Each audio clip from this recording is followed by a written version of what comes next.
Iron is another micronutrient vital to chlorophyll production, photosynthesis, respiration, and more in both grass and broadleaf crops.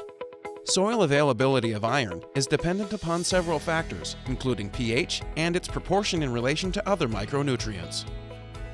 Iron is essential for energy transfer within the plant. It also promotes fruit set.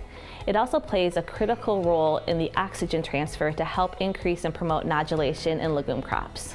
Iron is very responsive in grass crops, so we see good responses in crops like milo, corn, or even your lawn. To get that nice green color that we want to see in the crop, we need to make sure we have enough iron. And that's because iron is critical for the chlorophyll portions of that plant. Most soils have ample amount of iron, it's just not in an available form. Anytime our pH gets above 7, the iron converts from the ferrous form of iron to the ferric form of iron, which is the unavailable to the plant. Even though it's there, it's not available and assimilated in the plant. Certain crops have better utilization of iron than others. Crops like corn and wheat will do better than soybeans and sorghum. Where I live in western Kansas, we've got a lot of sorghum production, and you can really see those iron chlorosis spots out there stick up in certain varieties. Iron deficiency in the plant appears as interveinal chlorosis on the new portion of the plant because that nutrient is not mobile within the plant. That's going to be very similar to what we see with manganese deficiency. So we need to make sure that we do a soil test and a tissue test to correspond with that so we know which nutrient we're deficient in.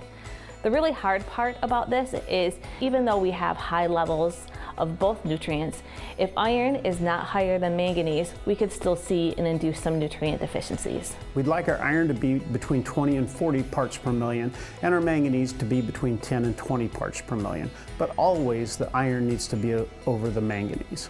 As you drive across the country, specifically in those areas that have higher pH, we tend to see a lot more iron deficiency chlorosis, or IDC. And there's many things that you can do to address that deficiency that we're seeing. Drainage is one of the key things, but making sure we have a good form of iron to help prevent or reduce that amount of deficiency that the crop is experiencing. Some of the ways you can deal with iron deficiency is number one, fix your pH. By lowering the pH, you're going to make more iron available. Second of all, pick varieties or hybrids that are going to be more tolerant of iron chlorosis. Next is making good utilization of fertility. Placing that iron close proximity earlier on in the season, you can have an effect and you can green up a plant by doing it foliarly, but if you don't do it early enough, you're going to have a negative effect on yield. One thing a lot of growers will do is apply sulfur. When you apply sulfur, you free up some of those nutrients and you reduce your pH, therefore making the iron more available. When we're looking at a soil test, if we're dealing with soils that are higher in phosphorus, we tend to have tie-up or interaction with that iron, reducing the amount of available iron for that crop. You know, one of the things that you can do to improve iron availability is just more plants out there. The more plants you have out there, the more organic acids that they release, therefore converting that and lowering the pH of the soil. So the more roots you can have out there, the more opportunity you have for those organic acids to be converting. In our next video in this series, we're going to cover copper.